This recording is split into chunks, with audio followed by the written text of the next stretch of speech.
my friends, this is the first of a series, I think, that's going to be on non-duality and specifically inspired by David Carr's book. If you've not read it or heard it, it is on YouTube as an audio book. It's about 12 hours. There's a lot in there. And out of all the non-duality videos that I've watched and books I've read, I have to say that this one in particular probably gave me the most insight into the whole idea of awakening and self-realization in terms of being able to sort of visualize it and, in a deeper sense than just hearing it and it not making sense. There are a lot of people that talk about non-duality, and of course, in some ways, it's very hard to understand if they're speaking from their perspective rather than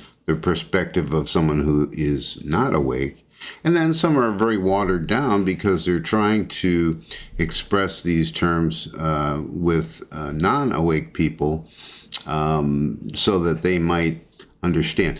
The biggest problem here is the fact that when you talk about non-duality, we have been born and grew up in a dualistic environment. So our language, everything, every way that we think of is opposites, and we don't see any wholeness in it.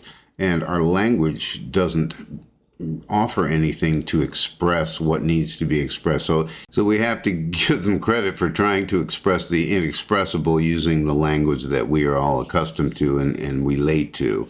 But anyway, let's move on. So first thing I want to talk about is the two differences between awakening or what we think of as awakening and full self-realization. The whole spiritual community is full of seekers and people trying to understand better and doing things and taking workshops and having experiences. And this is the most common type of awakening that people talk about. Oh, I had this Kundalini experience, or I took ayahuasca and I had this experience, and this is not self-realization. You may have glimpses, you may have some other ideas opened your mind to certain things, but it is simply still in that realm of dualistic, because who experiences this is still you, the singular person that you believe that you are. And so as long as you're in that realm, and now, mind you, you can do things to try to improve yourself. You can do things in that state, in the state that we all, birth and death state that we believe that we live in. And you can make some changes, and you can, you have a brain, you have organic functioning, you have a lot of things going on here that you can do in this physical realm. But keep in mind, this is completely separate.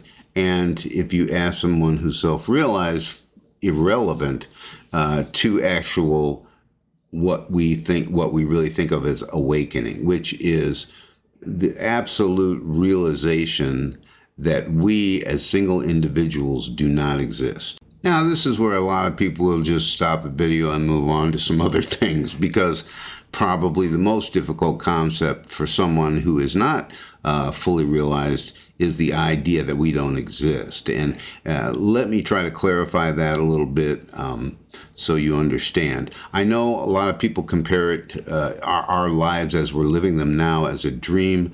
And remember, this is simply a comparison, which here, back in the dualistic world, is not a reality, but it's a comparison. And the reason it's a comparison is because in dreams, things happen, things go along, you function, and while you're in that dream, you truly believe that you're, managing this stuff that's going on. And it's not until you wake up that you realize, oh, that, it happened, but it wasn't, it was just a dream. Well, in a way, our lives are very similar to that, in that from the perspective of a fully self-realized person, they feel like they have woke up from the dream. And the first thing that they realize is that they're not really there. And I know David Carr's compares this to a flute, which can play beautiful music, but it can't play it on its own. Something is powering that. Something is running through that. And it is a vessel, just as we are vessels, and everything, like I said, this is non-duality. Everything is running from the same place. And I want to interject something here because I'm a composer. I've written a lot of different music, but I have to admit that most of the time I don't know where these ideas come from. And a lot of musicians, I remember hearing Paul McCartney talk about how a song that he wrote, he thought he plagiarized it because he just had no idea where it was coming from. And it's just, I think, in a musician's world, the best compositions that they do are ones where they just allow what is being transmitted to come through them. So everything in existence that we're experiencing right now is in a sort of a way an illusion, in that it's an illusion only how we think about it. A fully self-realized person will still do the things that they do. They'll still, like the old Zen saying, chop wood, carry water. They still do the things they do, but they don't recognize themselves as the doer. And I think this is really interesting because this is not a new concept. This idea dates back to the beginning of time. The first fully realized people, I mean, everybody who has done this, has gone through this, has said the same thing. And of course, it is the number one most difficult part for ego-centered individuals to consider, because we don't want to think of ourselves as not having control. We don't want to think of ourselves, we don't want to think outside of having a self. And in fact, to be fully realized, that's exactly what you need to realize. So before I close out part one of this discussion, let's be clear that the first thing that comes to mind is, well, then how do I do this? Well, if you have no control and you're not in charge and you're simply the vessel, you don't actually do it.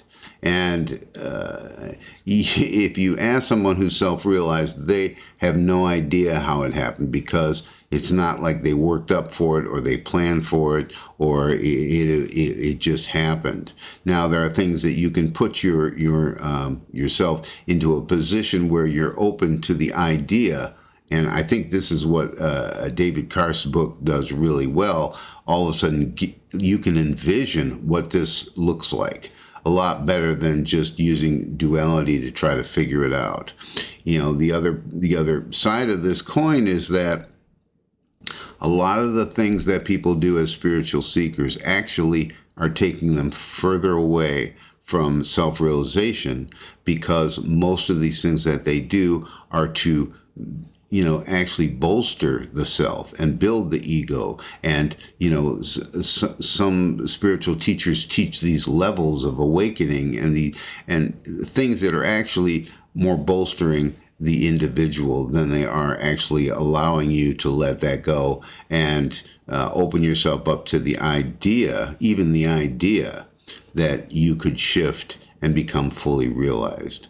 So this is part one. I will do more sections on this, but for now, if you have any questions, please leave them in the comments. I will leave the link to the audiobook from David Karst's book.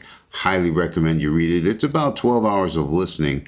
And the first time I heard it, I immediately started it over and went through it again. It's pretty amazing, and I think it'll give you a lot better idea of what I'm talking about right now. So thank you for watching.